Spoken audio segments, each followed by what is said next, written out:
Welcome to The Last Breakfast. Please enjoy the video. You begin with action. Back up your most important files now, then disconnect printers, USB drives, and other peripherals. Once done, boot into safe mode using startup settings to limit drivers and services. Open Event Viewer and record the exact error codes and timestamps you see. These tell you why crashes happen. Make sure to note recent installs or updates. They often correlate with the first crash.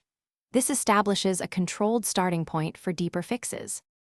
Next, you update critical drivers, graphics, chipset, and network directly from manufacturer sites, not Windows Update, because driver mismatches often cause crashes.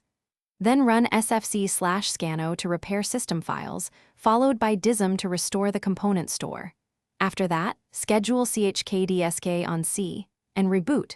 Once those complete, perform a clean boot to isolate third-party services and uninstall any recent apps. To finish, try System Restore to a known good point, or use Reset this PC and choose Keep My Files to preserve data while reinstalling Windows.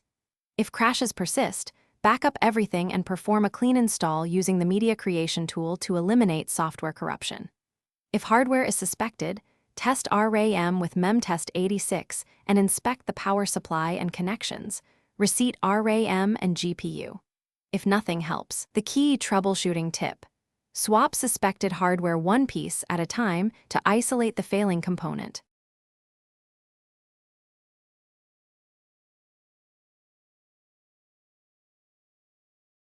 Thanks for watching. If this was helpful, leave a like and consider subscribing. See you next time.